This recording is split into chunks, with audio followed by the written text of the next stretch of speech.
Good evening, ladies and gentlemen, and welcome to the Center for International Governance Innovation, or CIGI as we say. My name is Fred Kuntz, and I'm the Vice President of Public Affairs at CIGI. Besides the audience here today, we also have a global audience who are watching on the live webcast. I'd like to acknowledge those guests in our audience who are elected officials, including Peter Braid, Member of Parliament for Kitchener-Waterloo, Ken Sealing, Chair of Waterloo Region, Brenda Halloran, the Mayor of the City of Waterloo, Sean Strickland and Mark Whaley, both local councillors, and Carl Zaire, Mayor of the City of Kitchener. And some of those folks may not be here yet. It's a little hard to get to an event at 5, I understand, if you have a job. But we'll just begin. And our topic this evening is China-Canada relations in a changing global context. Excuse me if that's not me, thank goodness. We're very pleased to have with us here today His Excellency, Mr. Zhang, Ambassador of the People's Republic of China to Canada. Following tonight's formal address by the Ambassador, I'll be joining him for a short conversation on stage here, an opportunity for me to ask questions on behalf of CIGI, and I hope reflecting the wider interests of the audience here and on the webcast.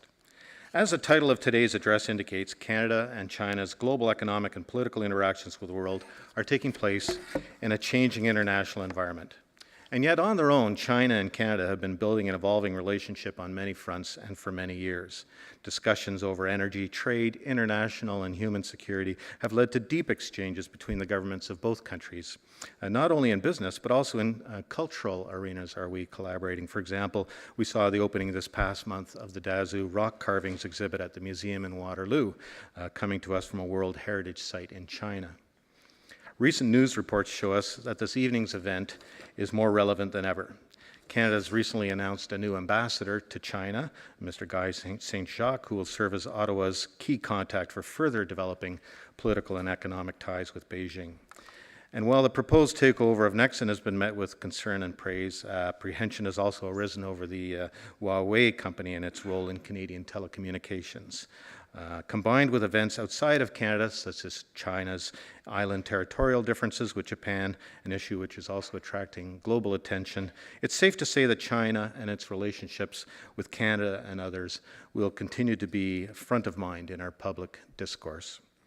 And I'd be remiss not to note the wonderful news headline occurring today regarding the Nobel Prize for Literature being awarded to China's Mo Yan. So congratulations on that great honor, recognizing an outstanding Chinese novelist. So in the context of all of these events, I would now like to say a word about our guest of honor. Ambassador Zhang Jiansai is a graduate of the Beijing Foreign Studies University and also studied at the Fletcher School of Law and Diplomacy at Tufts University in Massachusetts. Ambassador Zhang has held many diplomatic posts, including Ambassador of the People's Republic of China to Australia and to the Fiji Islands, for example. He's also held positions in the Ministry of Foreign Affairs, including as Deputy Director General of the North American and Oceanian Affairs Department. So now please help me to welcome our distinguished guest, Ambassador Zhang.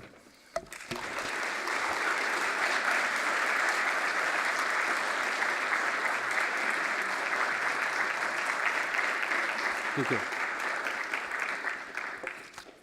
Thank you very much, Fred, and ladies and gentlemen, dear friends.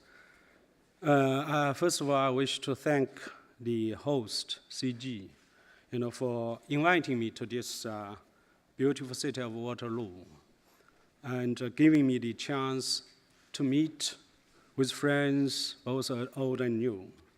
So today, the host wants me to talk about China-Canada relations in a changing global context.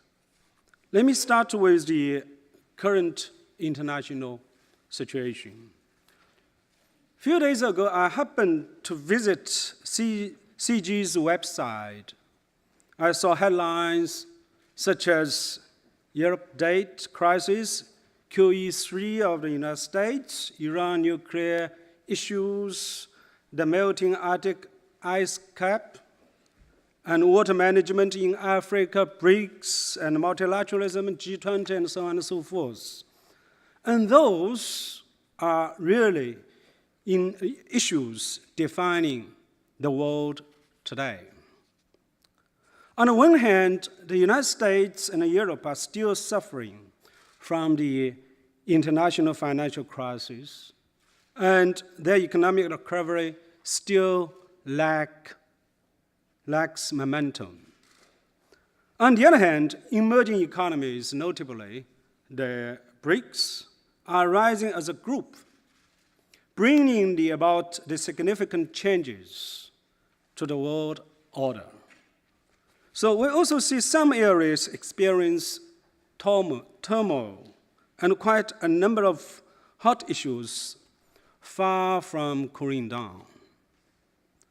In the meantime, we also face global challenges such as climate change, terrorism, the North-South gap, and so on and so forth.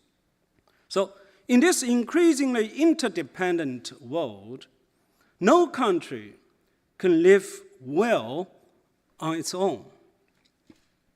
So the fast development of China is obviously the key and catalyst to this changing world. So 63 years ago, the People's Republic of China was founded on extreme poverty and backwardness.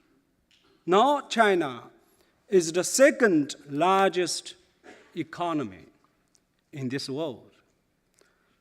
We should attribute this to the policy, to our policy of reform and opening up over the last 3 decades, which saw China's integration with the world economy on the principle of mutual benefit.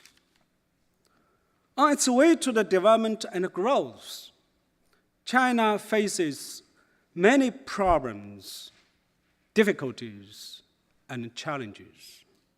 That's why China chose to engage in extensive exchanges with other countries and learn from their experiences. Yes, China has learned a lot from opening up.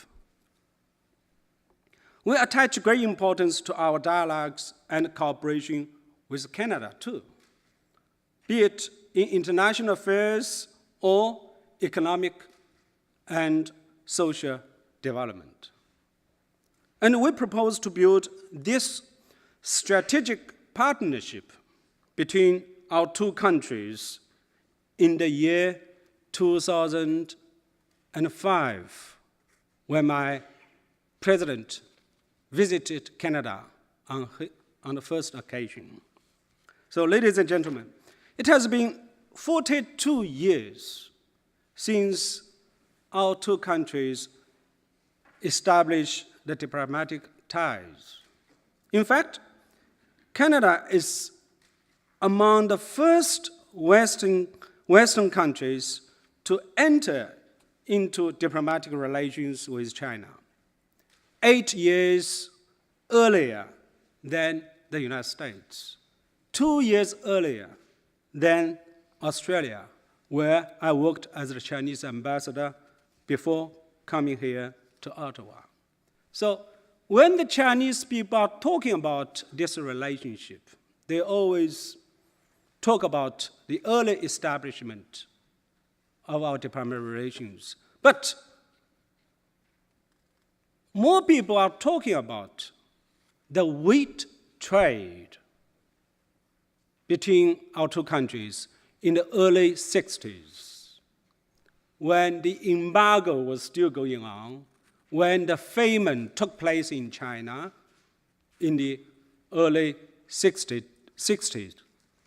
So the Canadian government decided to break the embargo, to export the wheat to China. We in China always remember the good feelings, in the next side of the Pacific. So this clearly demonstrated the strategic vision, of the Canadian leaders as well as the Canadian people. So in the past 42 years, despite of some ups and downs, China-Canada relations have kept moving forward. There are many valuable lessons to be learned from the history of this relationship. The first is mutual respect. China and Canada are different in terms of history, culture, as well as the path and the phase of its development. We are different in the social systems. But so long as we respect each other and treat each other as equal, we can live in harmony. Our foreign policy, one of the 5 principles, is live in peaceful coexistence. History has proven that our bilateral relationship will be stable and healthy when we respect and trust each other. Otherwise, we would experience twists and turns. The second is the mutual benefit. As I mentioned, the wheat trade between China and Canada started earlier than our diplomatic relations. So our bilateral relationship originated from this win-win scenario. Our trade volume grew nearly 500 times in the past 40 years. According to your statistics, it's about around 64 billion US dollars. And now China is the second largest trading partner of Canada. Our cooperation in the fields of energy, finance, science and technology, agriculture, and so on are fruitful and encouraging in the past 42 years. This is not only because we share strong economic complementarities. More importantly, we agree to achieve common growth on the basis of equality and mutual benefit. The third is mutual understanding.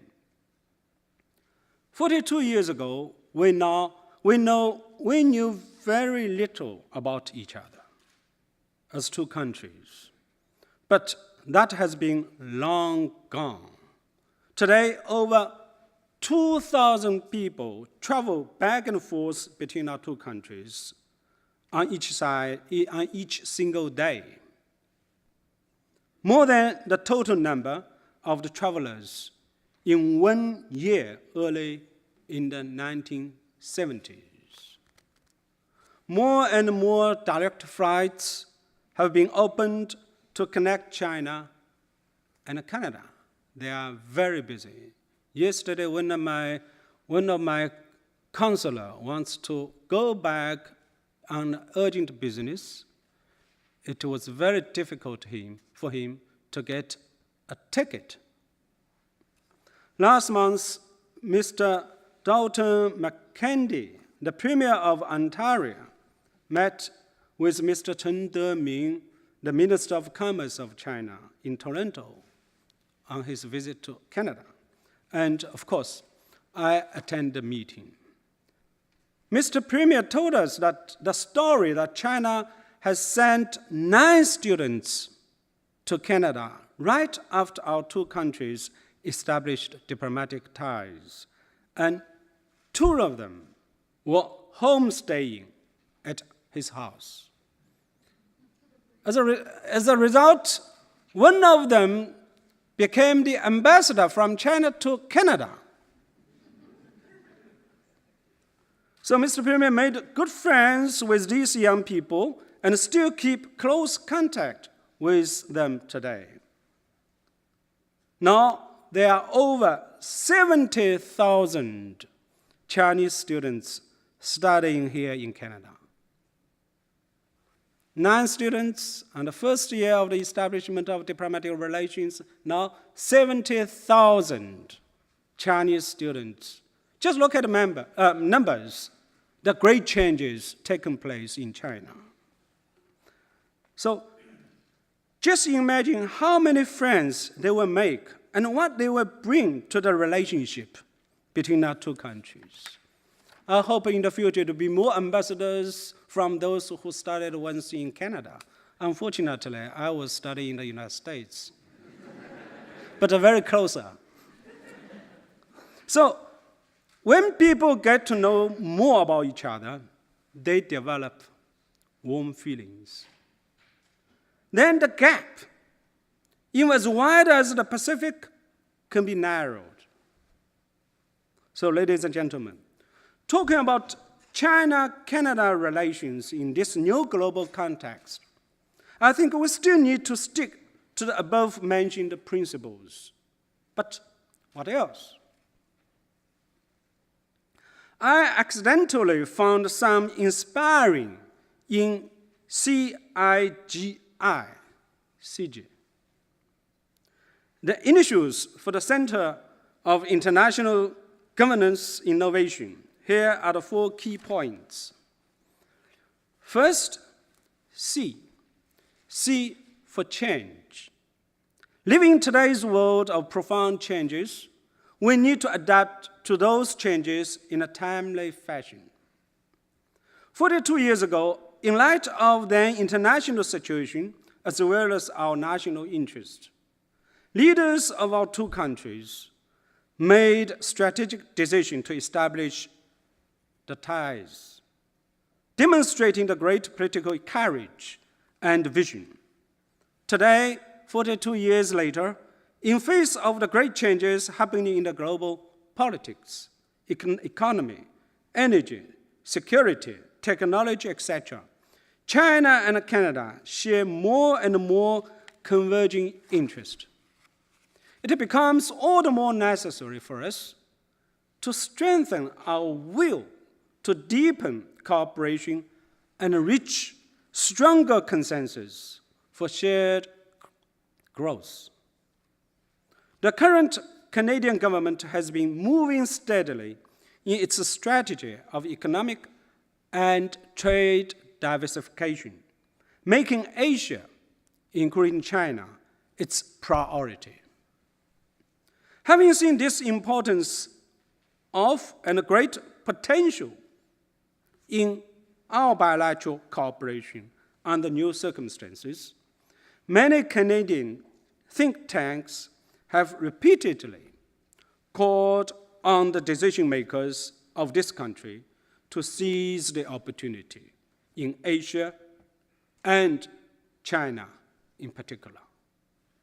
Now it is up to us, people like you and me, to turn these opportunities into real benefits for our two countries.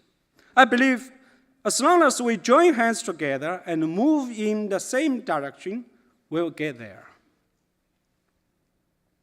Second, I for information. Living in this era of information explosion, we need to get the right information for the healthy development of our bilateral relations. The explosion of information has brought us great conveniences, but also puzzles and confusion.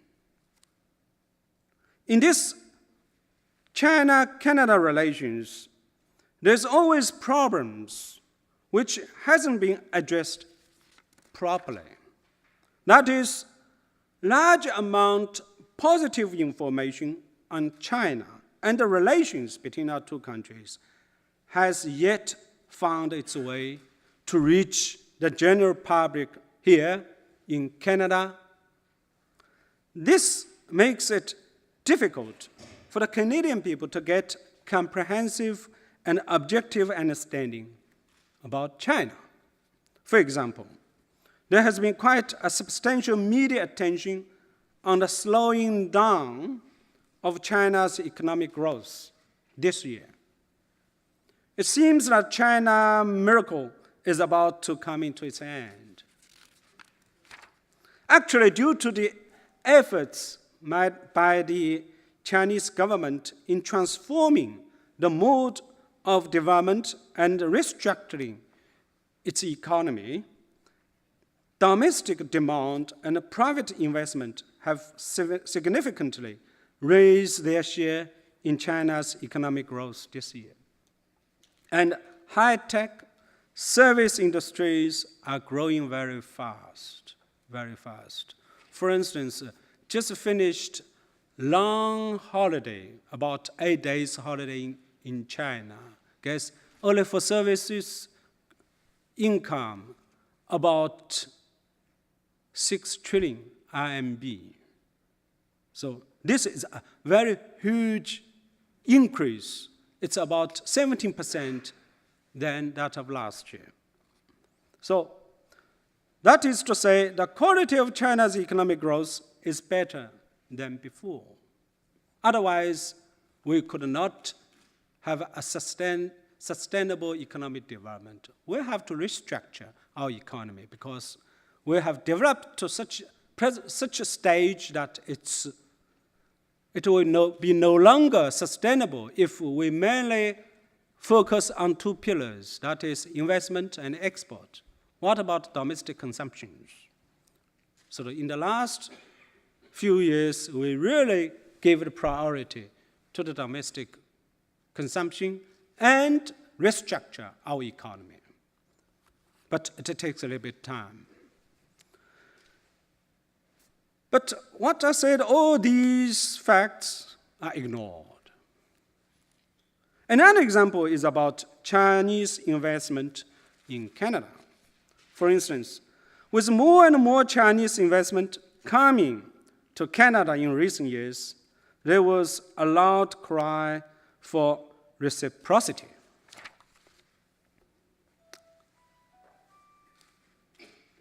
You know, before I came as an ambassador, I was ambassador designated, you know, and in other words, ambassador waiting for the job. Happened that your former foreign minister, Lawrence Cannon, visited China. So my boss said that, well, you should get acquaintance with the foreign minister. So I accompanied him to visit Beijing and Shanghai. At the end of the day, we attend a reception hosted by your Consulate General in Shanghai on the site of Expo. So as soon as I entered the hall, I see the slogans saying, invest in Canada. I was very surprised because I was responsible for this country back in the headquarters for many years. I never had seen such invitation from our Canadian friends. I said, well, Minister, it would not happen 5 years ago. He nodded in agreement. But let me share some simple facts with you. Currently, there are more than 12,000 Canadian enterprises registered in China in finance, aviation, mining, manufacturing, railways, and etc. Lots of companies. Most of them went to China 20, 30 years ago. So now, and according to our statistics, up till today, this year, the number of new Canadian business established in China is over 200. Almost one day, a company established in China. So after visiting China, many Canadian friends told me that China they saw with their own eyes was very different from what they read and heard. That's why we should encourage more people-to-people exchanges in culture, education, tourism, etc. And let more Canadian people visit China so as to get the first-hand information about China. So the Canadian people need to get right information. So as the Chinese people, they should get right information of Canada. Another story, during this long holidays, my daughter and her husband came to visit me. Only 7 days cost me a fortune. They were surprised to see the beauty of Canada. I took them to Montreal, Kingston, and Toronto, and Vancouver, all these cities. The beauty, especially in the fall, maple leaves and friendly people. They enjoyed in the little restaurants and meet people. I took them to the functions. They were so it's the first time for them to experience Canada. After trip, they say they will come again. But I say, no, well, hold on. Hold on. So, in 2008, CIGI held a very educational and informative seminar on China in the shifting world order, which helped many people to learn and understand more about China. So, and I encourage you to do more along this line. Third, G. G for growth. Living in a world where growth is desperately needed, China and Canada should identify more areas for pragmatic cooperation so as to fuel common growth. Currently, the top priority of the Chinese government is to stabilize the nation's economic growth. And the Canadian government is also working hard for sustainable economic growth. So there's every reason for us to strengthen our cooperation in response to our common challenges. As I mentioned at the beginning of the talk, we haven't seen gloomy pictures in Europe, and not very good picture in the United States. So that just released China-Canada Economic Complementarity Study highlighted the fact that China and Canada, while each having strong comparative advantages in the global market, enjoy strong complementarities, especially in the following 7 sectors: agricultural and agri-food, including fish and seafood, clean technology and environmental goods and services, machinery and equipment, natural resources and derived products, services, textiles and related products, and transportation, infrastructure, and aerospace. These, I would say, are sectors where we have significant potential for expanded cooperation. Last month, Chinese President Hu Jintao and Canadian Prime Minister Stephen Harper witnessed the signing of China-Canada Foreign Investment Protection and Promotion and Protection Agreement. It's a milestone agreement, providing a clearer and more predictable policy framework for the two-way investments. You guess how long it took for the negotiations, how long it will pass to success, how many governments, it took. About 18 years. So then people ask me, why today we reached the agreement? I think times is just right. We need each other more than ever. Our economy is very complementary. Now it's a high time for the business communities of our two countries to make full use of these favorable conditions created by our two governments and bring more tangible benefits to our two peoples through cooperation. No matter how the current global economy unfolds, I believe it is all the more important for both countries to continue adhering to the principle of openness and cooperation, and continue striving for free trade and economic globalization. These should be no going back to protectionism. And this is the only way that we can achieve common growth. Fourth, again, I, for innovation. Living in a world where innovation is highly valued, both China and Canada need to embrace new ideas, initiatives for the further development of their bilateral relations. Facing a sluggish global economy, innovation is regarded by many countries as an important driver for growth. And to China and Canada, it's no exception.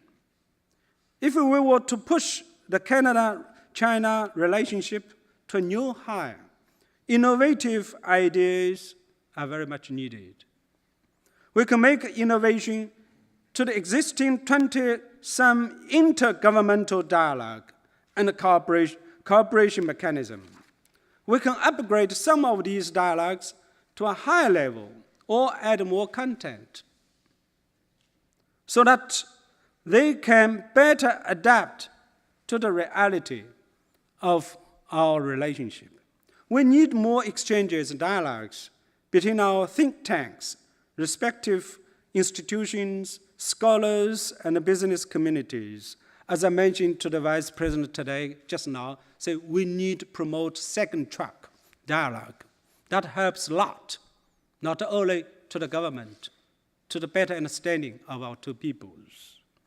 I would also encourage Chinese and Canadian media to be more active and innovative in their exchanges with each other. Currently, China has established media forum with the United Kingdom, Germany, respectively, which played a significant role in cultivating mutual understanding of each other's history, culture, and development. Then why can't we establish such a platform between us? Ladies and gentlemen, the knowledge-based economy of the city of Waterloo is envy to many in the world. This is a city of creativity and innovation. Innovation is also the tenet of CIGI. And I believe that many of you present here tonight also have great ideas and fresh thoughts on these bilateral relations. I look forward to hearing your insights and seeing you in action and working together with you to push forward the partnership of comprehensive cooperation between our two countries. Thank you.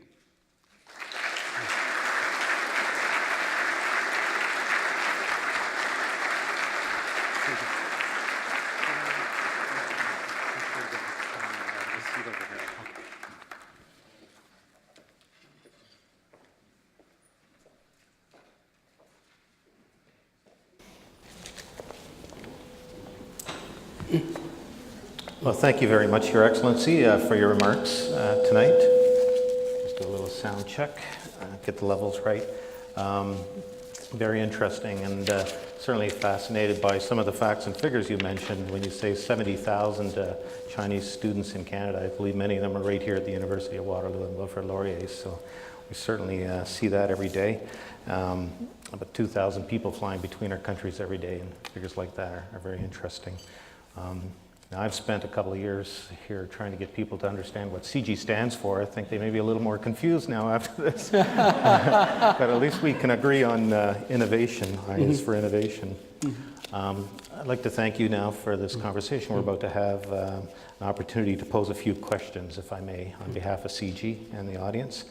And the first regards a matter of international business relations and domestic concerns. So I'm referring to the Canadians raising concerns about the proposed CNOOC purchase of Nexen Energy.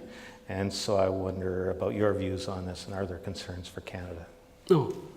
Yes, I think that this is just actually a reflection, of the rapid development of our bilateral economic and trade relations. And this also shows the interest of the Chinese companies in Canada. As I mentioned, that because before I came, I saw the slogan, invest in Canada, because this bilateral relation has come back steadily, developing very fast in the last couple of years. So, because the companies in China have seen the potential of this economic relations.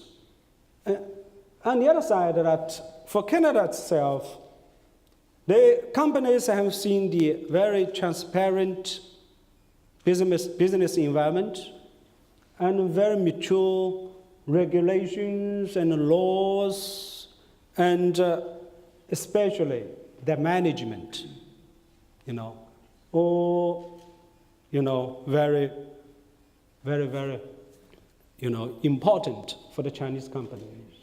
After 30 years of reform and opening up, the Chinese companies learning foreign experiences, mainly domestically, with the joint ventures with foreign companies, including Canada's.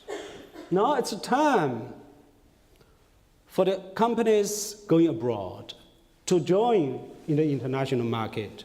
I think this is quite natural. But what I want to point out is that they are here for the mutual benefit, for the win-win scenario, and because China, these companies are profitable, that's why they have the liquidity to invest overseas. So through this, they can learn more from yours and from new technology and so on and so forth. So I think that, this is quite natural. And the other day, I still remember that I was interviewed by the Global Mail. So that it's a business. It's an individual case, So business is a business. We don't want to see this investment to be linked to something else, So this is, and some people might be afraid that, all the resources will be controlled by China. I don't think it's true. So far, Chinese investment here only occupies less than 4 or 5% of the international investment Canada has. So how come that China came to grab all your resources? And look at all these resources going to the south, not going to the west, to China, not going to Asia now, So this is just to participate in the international. And also, a lot of talk about so-called state-owned enterprises. Some say that state-controlled enterprises. I would like to say state-owned enterprises, not state-run enterprises. And the company coming to take over, a friendly takeover of Nixon, is still waiting for the approval of the Canadian government. It's actually a subsidiary of the CIGI. This company is listed in the New York stock market and the Hong Kong stock market. Their goal is to be responsible, first, to make money, make profit. Second, to be responsible to their shareholders. Their shareholders, not Chinese government. Their shareholders, people all over the world. So we have to understand all these things. So that's we say that state-owned enterprises, we have a lot in other countries. You have Crown Corporation. The practice is that we appointed the boss of these enterprises. Go ahead, make money, otherwise you're out. So this is very easy, you know? So you make money, if you are not making money, then you're out. Your enterprises, you developed your own strategies. You know, you develop your own market. So this is the similar things. And whenever they go, they invest a lot all over the world. I can tell you, Canada is not the first foreign country they invest. So they are doing according to the international regulations. So I don't think they should be worried about this. Thank you. Okay, thank you very much. I'd like to ask you about the change that's happening in China that the whole world is interested in, of course, which is the very significant change in leadership in Chinese government, and whether that change should cause any changes in Canadian-Chinese relations or in China's global positions. Number one, the change will be very smooth. Every 10 years, there'll be change of the government, of the Communist Party Central Committee and the Standing Committee. And we have established the pattern, collective leadership, and a change very smooth if you look at the last 3 decades. Because we learned from previous experience. This pattern just fits to the Chinese situation, not fits to your country, to China. And of course, there's always a continuation of our foreign policies of reform and opening up. We said there's no force in China to reverse the reform and opening up. There's a common consensus, not among the leaders, but among the whole Chinese people. That's why we developed very fast. And of course, 2005, China and Canada established strategic partner relations. This is not only for one government's decision. I think that this will not be changed. For instance, we established this relationship with the Liberal Party when they were in government. The Conservative Party came, they stick to this relationship. Likewise, as China's changing of the government, to develop this relationship is a set policy. I should say no change in our bilateral relations. Instead, we will accelerate this relationship because Canada is so important as a partner for China, for future economic development. As I mentioned this just now, very strong complementarity, very mature, business environment, and we can have a win-win scenario in further. And of course, we have differences. In the family, also have differences, let alone the 2 countries. But the thing is that we should put this kind of differences in a certain place, not let them in the way of our development, mainstream of development of these bilateral relations. So that we hope that differences, we can sit down, we talk, we discuss, understand each other. But our main strain is to develop, overall relationship, not economic, but also cultural, education, science and technology, and agriculture. Thank you.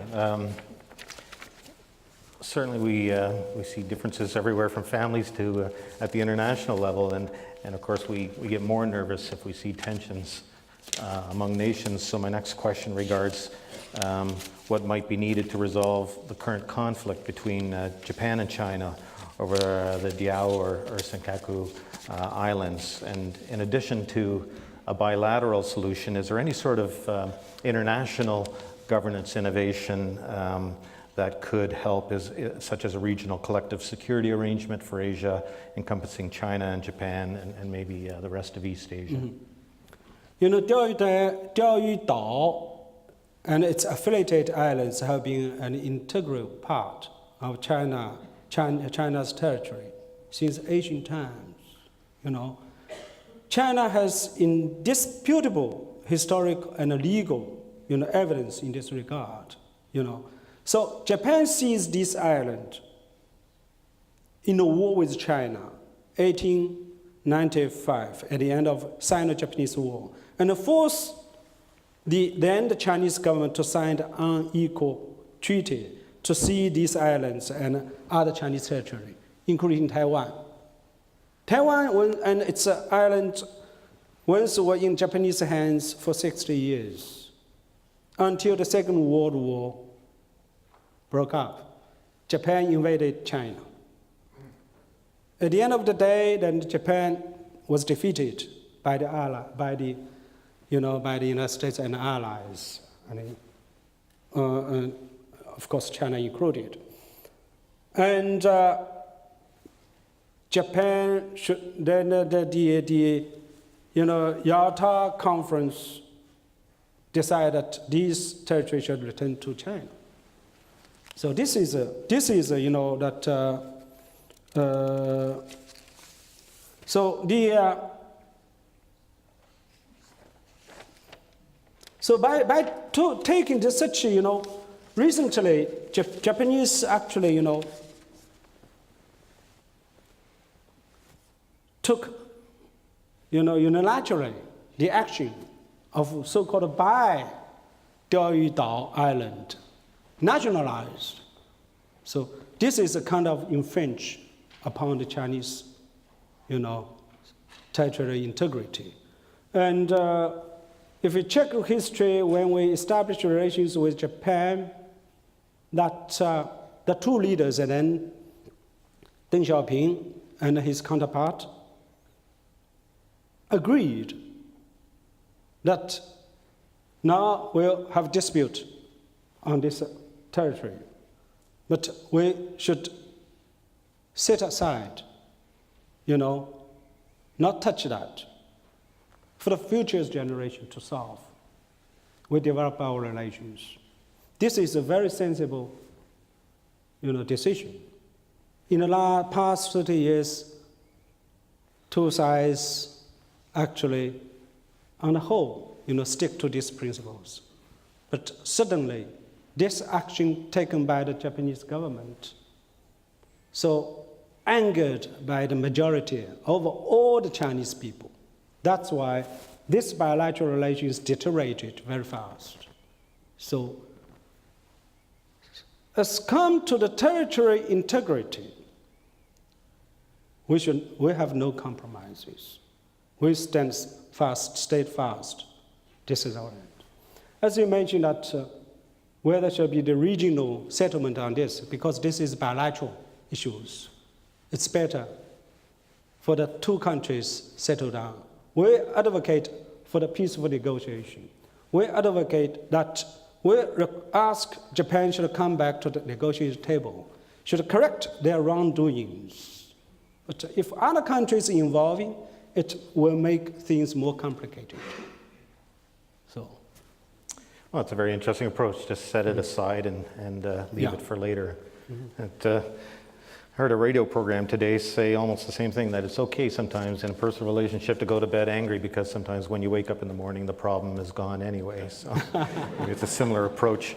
I appreciate that you took the time to look at the CIGI website and to comment on our 2008 conference on China and a shifting global order, and some of the more recent work we're doing supporting research in Africa and other places.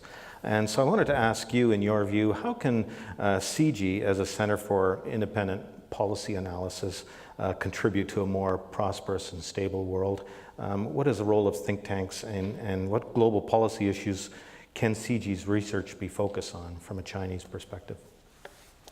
Of course, you know that CIGI actually has played a very important role, and you have held a quite serious, important, you know, forums and dialogues and play very important. And also that your priority, I just mentioned, I met some friends that G20, BRICS, I think these are the very hot topic, especially G20, it decides the future of the world economy.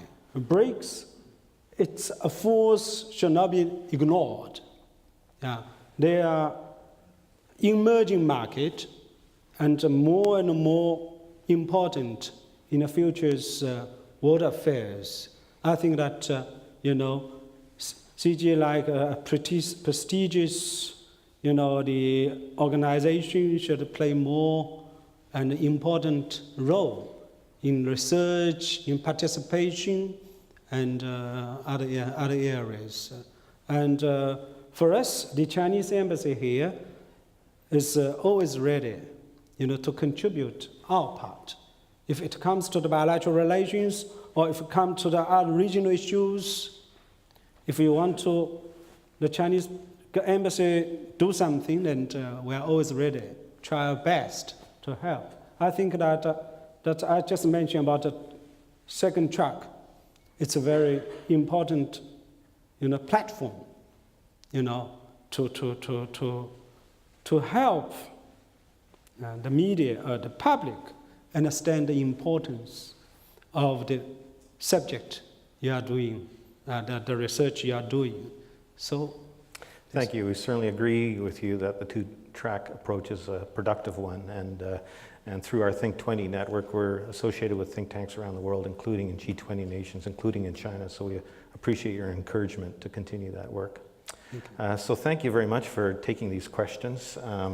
We appreciate your visit to Waterloo. We appreciate your insightful remarks. And we thank you for taking the time here. And please feel most welcome to return to Waterloo and to CIGI anytime again in the future. So thank you very much. Thank you very much. Thank you. If you just have a seat for a moment. Thank you. Thank you.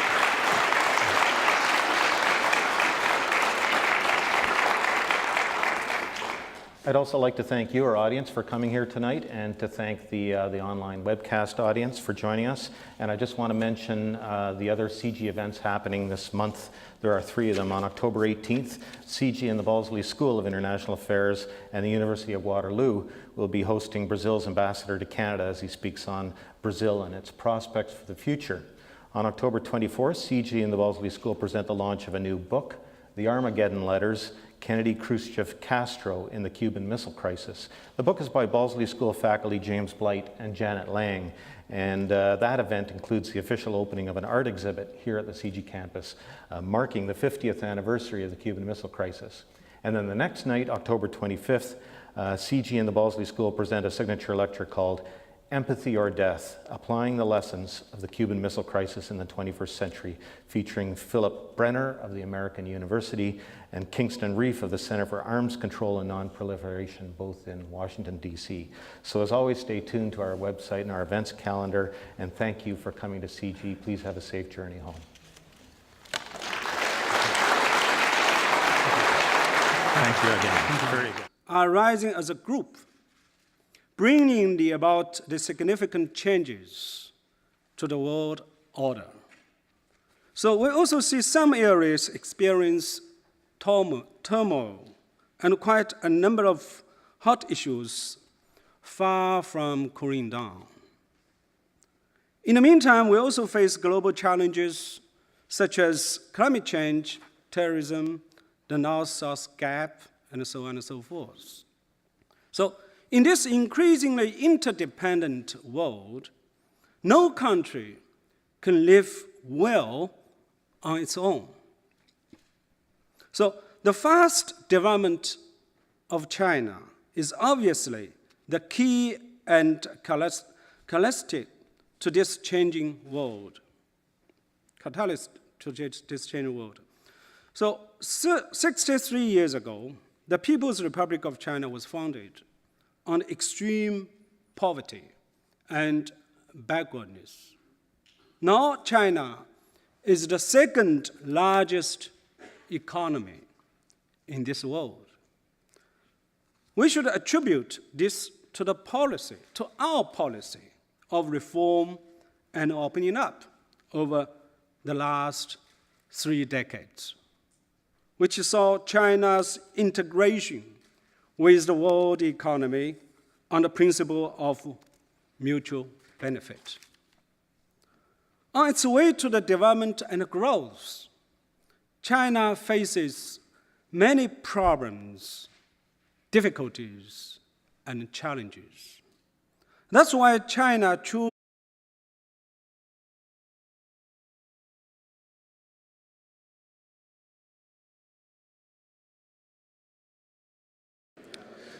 Good evening, ladies and gentlemen, and welcome to the Center for International Governance Innovation, or CIGI as we say. My name is Fred Kuntz, and I'm the Vice President of Public Affairs at CIGI. Besides the audience here today, we also have a global audience who are watching on the live webcast. I'd like to acknowledge those guests in our audience who are elected officials, including Peter Braid, Member of Parliament for Kitchener-Waterloo, Ken Sealing, Chair of Waterloo Region, Brenda Halloran, the Mayor of the City of Waterloo, Sean Strickland and Mark Whaley, both local councillors, and Carl Zaire, Mayor of the City of Kitchener. And some of those folks may not be here yet. It's a little hard to get to an event at 5, I understand, if you have a job. But we'll just begin. And our topic this evening is China-Canada relations in a changing global context. Excuse me if I'm... That's not me. Thank goodness.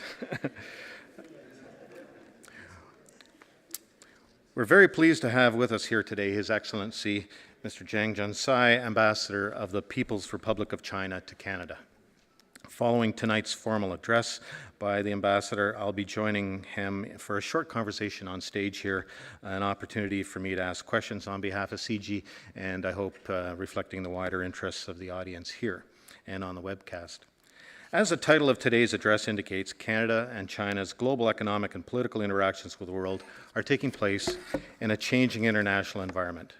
And yet, on their own, China and Canada have been building an evolving relationship on many fronts and for many years.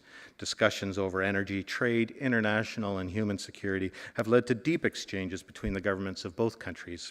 Not only in business, but also in cultural arenas are we collaborating. For example, we saw the opening this past month of the Dazhou rock carvings exhibit at the museum in Waterloo, coming to us from a World Heritage Site in China. Recent news reports show us that this evening's event is more relevant than ever. Canada has recently announced a new ambassador to China, Mr. Guy St. Jacques, who will serve as Ottawa's key contact for further developing political and economic ties with Beijing. And while the proposed takeover of Nexon has been met with concern and praise, apprehension has also arisen over the Huawei company and its role in Canadian telecommunications. Combined with events outside of Canada, such as China's island territorial differences with Japan, an issue which is also attracting global attention, it's safe to say that China and its relationships with Canada and others will continue to be front of mind in our public discourse. And I'd be remiss not to note the wonderful news headline occurring today regarding the Nobel Prize for Literature being awarded to China's Mo Yan. So congratulations on that great honor, recognizing an outstanding Chinese novelist. So in the context of all of these events, I would now like to say a word about our guest of honor. Ambassador Zhang Jiansai is a graduate of the Beijing Foreign Studies University and also studied at the Fletcher School of Law and Diplomacy at Tufts University in Massachusetts. Ambassador Zhang has held many diplomatic posts, including Ambassador of the People's Republic of China to Australia and to the Fiji Islands, for example. He's also held positions in the Ministry of Foreign Affairs, including as Deputy Director General of the North American and Oceanian Affairs Department. So now please help me to welcome our distinguished guest, Ambassador Zhang. To engage in extensive exchanges with other countries and learn from their experiences. Yes, China has learned a lot from opening up. We attach great importance to our dialogues and cooperation with Canada too, be it in international affairs or economic and social development. And we propose to build this strategic partnership between our two countries in the year 2005 when my president visited Canada on the first occasion. So, ladies and gentlemen, it has been 42 years since our two countries established the diplomatic ties. In fact, Canada is among the first Western countries to enter into diplomatic relations with China, 8 years earlier than the United States, 2 years earlier than Australia, where I worked as the Chinese ambassador before coming here to Ottawa. So when the Chinese people are talking about this relationship, they always talk about the early establishment of our diplomatic relations. But more people are talking about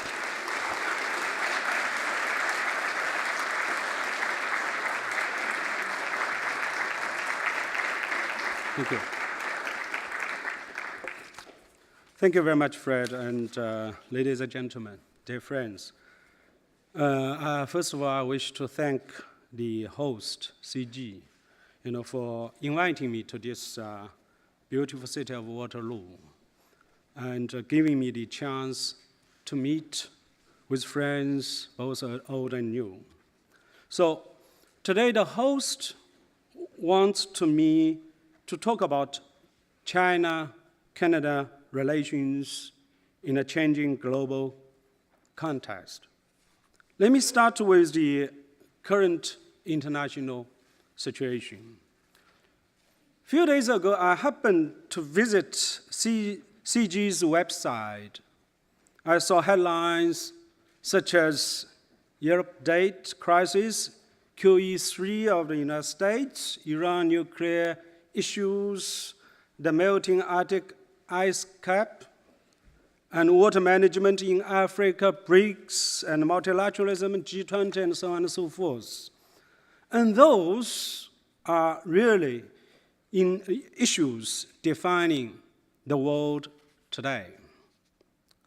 On the one hand, the United States and Europe are still suffering from the international financial crisis, and their economic recovery still lacks momentum.